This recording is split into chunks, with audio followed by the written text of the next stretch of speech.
நஹ்மதுஹு வ நுஸல்லி அலா ரசூலிஹில் கரீம் அம்மா பஅத்.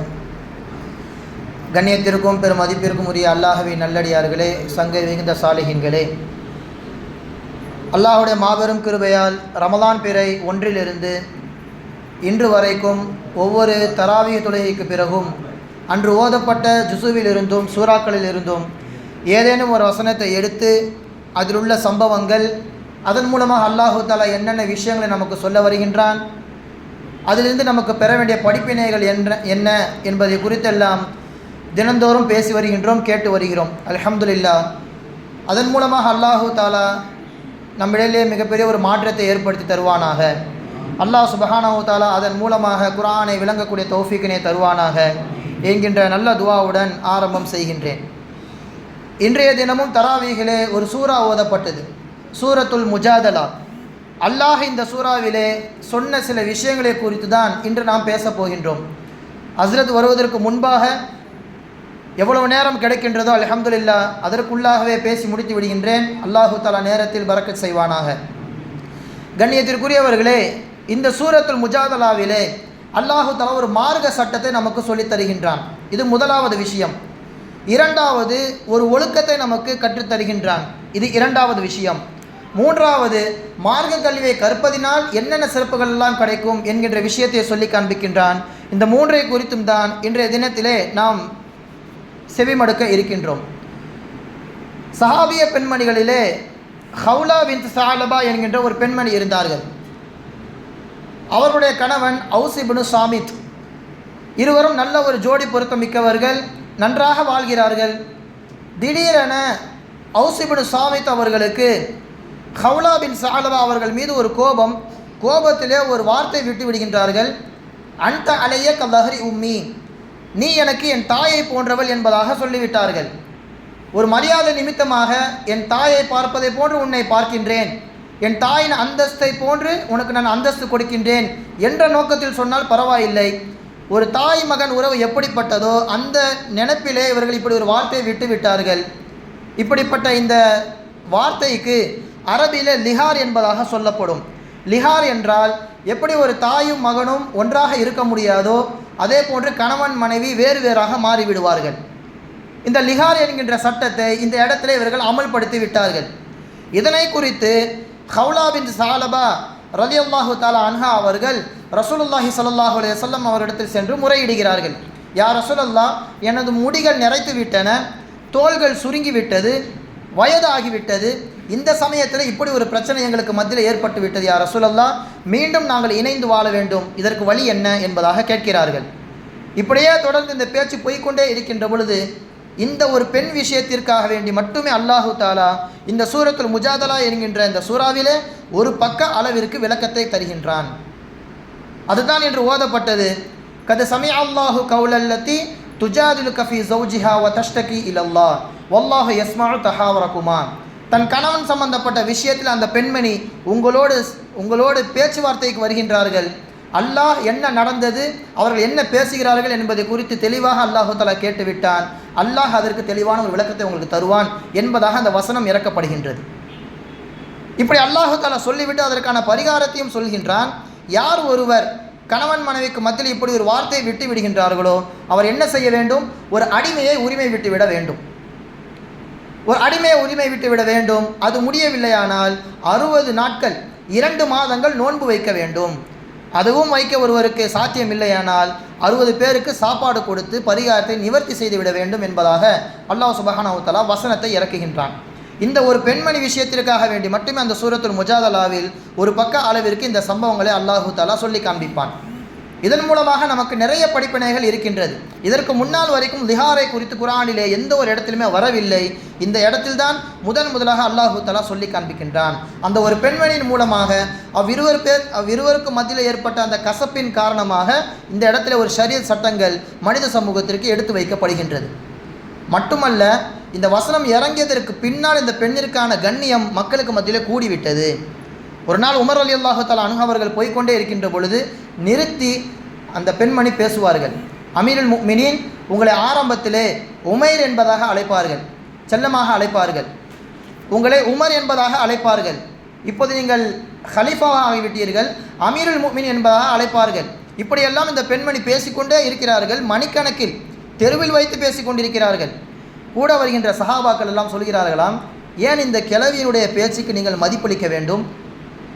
ஒரு பிரயோஜனமான பேச்சு பேசினா பரவாயில்ல, இந்த பெண்மணி ஏதோ இஷ்டம் போன போக்கிலே பேசிக்கொண்டே இருக்கிறார்களே, இதை செவிமடுக்க வேண்டுமா அமீருல் முஃமினீன் அவர்களே என்பதாக கேள்வி தொடுக்கிறார்கள் மற்ற சஹாபாக்கள் எல்லாம்.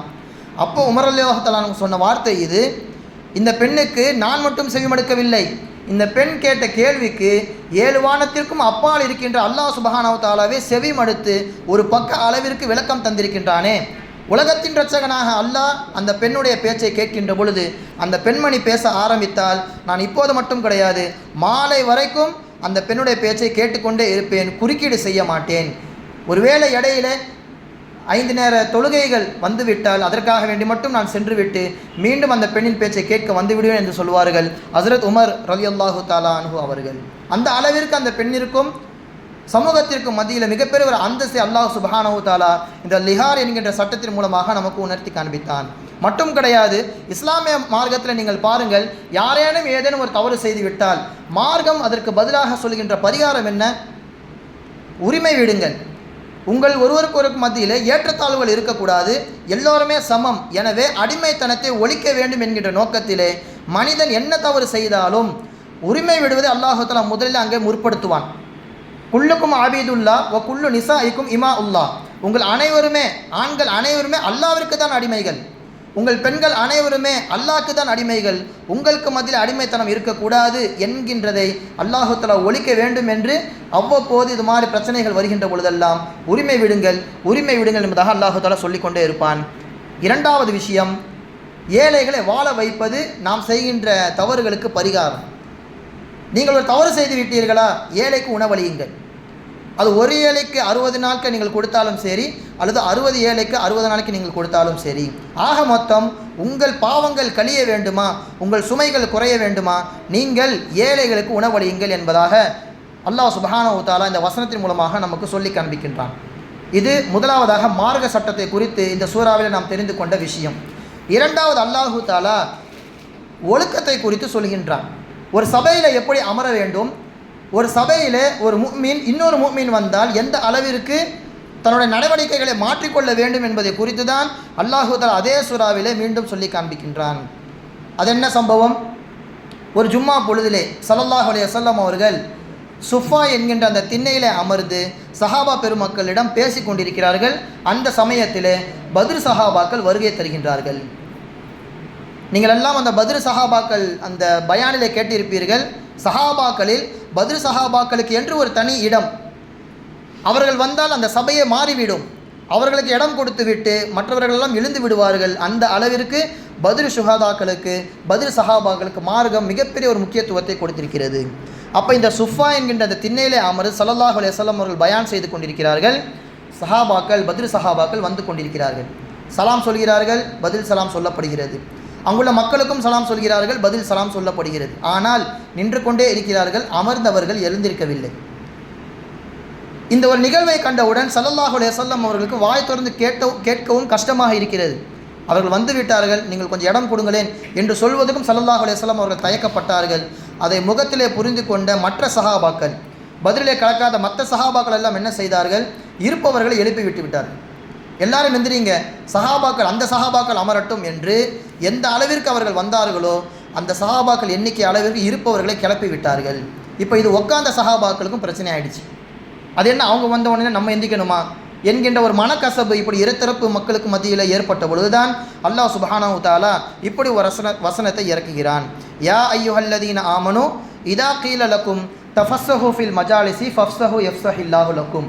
ஈமான் கொண்டவர்களே, சபையில் நீங்கள் அமர்ந்திருக்கின்ற பொழுது கொஞ்சம் இடத்தை கொஞ்சம் விசாலப்படுத்துங்கள், இடம் கொடுங்கள் என்று உங்களுக்கு சொல்லப்பட்டால் இடத்தை நீங்கள் கொடுத்து விடுங்கள். ஒரு இடத்திலிருந்து எழுந்திக்க வேண்டும் என்ற அவசியம் கிடையாது. இருக்கின்ற இடத்துல ஒருவருக்கொருவர் அசைந்து விட்டாலே போதும், அந்த ஒரு இடம் அந்த இடத்துல கிடைத்துவிடும். நாம் இப்போ நார்மலாக பள்ளியாசல உட்காரும்போது மாறி மாறி உட்காந்துருப்போம். அதனால் அந்த இடத்துல, அந்த காலியான இடத்துல ஒரு நபர் உட்கார அளவுக்கு இடம் இருக்கும். ஒரு சஃபில் நம்ம நேராக உட்கார்றதுக்கும் கலைந்து உட்காரும் பொழுது அந்த சஃபில் இடத்திற்கும் நிறைய வித்தியாசம் இருக்கிறது.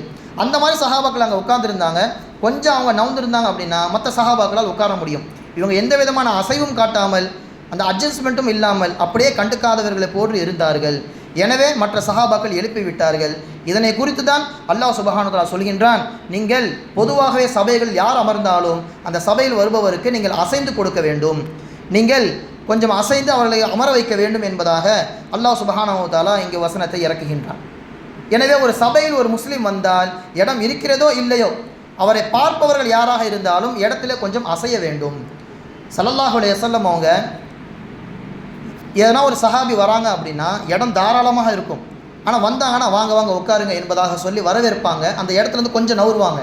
அப்போ சஹாபாக்கள் எல்லாம் கேட்பாங்களாம், யா ரசூலல்லாஹ் இன்னஃபில் மக்கானி சாத்தன், இடம் இவ்வளவு தாராளமாக இடம் இருக்குது, நீங்கள் உங்கள் இடத்துலேருந்து நவுறணும், அந்த கொஞ்சோடியை நவுறீங்க என்பதாக சஹாபாக்கள் கேட்கும் பொழுது ஸல்லல்லாஹு அலைஹி வஸல்லம் அவங்க சொன்னாங்க, இன்னலில் முஸ்லிமி ஹக்கன் இதா ரஆஹு அஹூஹு அன் யதஸஹஸஹ லஹு. இடம் எவ்வளவு விசாலமாக இருந்தாலும் தன்னுடைய சகோதரர் ஒருவர் வருகின்ற பொழுது அவருக்காக வேண்டி கொஞ்சம் நகர்வது ஒரு முஸ்லிமின் கடமையாக இருக்கிறது. ஒரு முஸ்லிமின் கடமைகள் என்ன என்று நீங்கள் மார்க்கத்தில் பார்த்தால், சலாம் சொன்னால் பதில் சொல்ல வேண்டும், அவர் இறந்து விட்டால் அவருடைய ஜனாஸில் கலந்து கொள்ள வேண்டும், அவர் வீட்டுக்கு விருந்துக்கு அழைத்தால் அந்த விருந்துக்கு அழைப்பு கொடுக்க வேண்டும் என்கின்ற வரிசையில் அவர் வந்தால் உங்கள் இடத்திலிருந்து கொஞ்சம் நகர்ந்து அமர வேண்டும், அசைந்து கொடுக்க வேண்டும் என்பதாக மார்க்க அறிஞர்கள் இந்த ஹதீஸின் மூலமாக நமக்கு விளக்கம் எடுக்கிறார்கள்.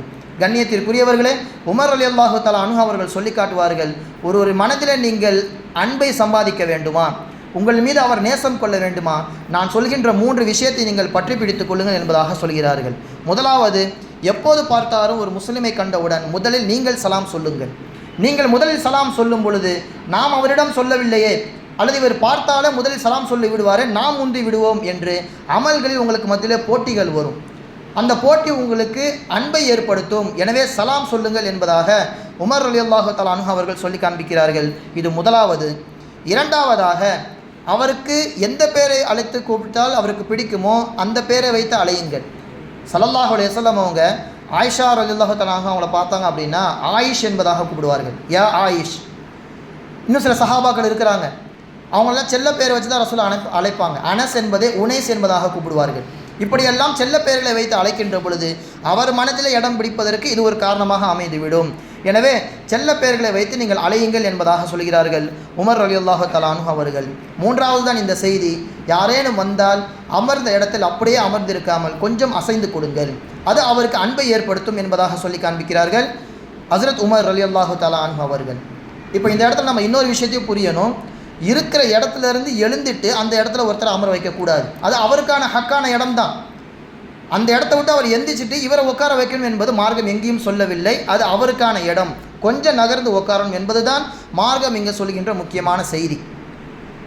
இந்த விஷயத்தில் இப்னு உமர் ரலியல்லாஹு தஆலா அன்ஹு அவர்களுக்கு ஒரு நாள் ஒரு சம்பவம் நடக்கிறது. சபையில் வராங்க, இன்னொரு சஹாபி என்ன பண்ணுறாங்க அப்படின்னா, இடம் எங்கேயுமே இல்லை, அசைஞ்சு கொடுக்கறது கூட இடமே இல்லை. ஆனால் ஒரு சஹாபி என்ன பண்ணுறாங்க, அந்த சபையிலிருந்து எழுந்து உமர் ரலியல்லாஹு தஆலா மகனை இப்னு உமர் அவங்கள அந்த இடத்துல அமர வைக்கிறாங்க. இதை கண்ட இப்னு உமர் ரலியல்லாஹு தஆலா அவர்களுக்கு வெறுப்பு வந்துருச்சு. ஏன்னா ரசூல் இதை தடை பண்ணியிருக்கிறாங்க, யாருமே அவர் இடத்துல இருந்து எந்திக்கக்கூடாது, அந்த இடத்த பிறருக்கு கொடுக்கக்கூடாது, அசைந்து கொடுக்கணும், அதுதான் ஒரு முஃமினுடைய கடமை. ஆனால் இடத்தை விட்டு எழுந்து விட்டு இவர் நின்றுட்டு அவரை உட்கார வைக்கணும் என்பது மார்க்கத்தில் எங்கேயுமே சொல்லவில்லை. வகான இப்னு உமர் இதா காமலஹு ரஜுலும் மின் மஜ்லிஸிஹி லம் யஜ்லிஸ் ஃபீஹி. அப்படி ஒருத்தர் செஞ்சார்னா அந்த இடத்துல உட்காரவே மாட்டாங்களாம். கடைசி வரைக்கும் இப்னு உமர் ரலியல்லாஹு தஆலா நின்றுக்கிட்டே இருந்தாங்களாம். அந்த சம்பவம் அப்படி தான் வருது. அஹ்னஃப் ரஹிமஹுல்லா என்கின்ற ஒரு தாபியின் இருந்தார்.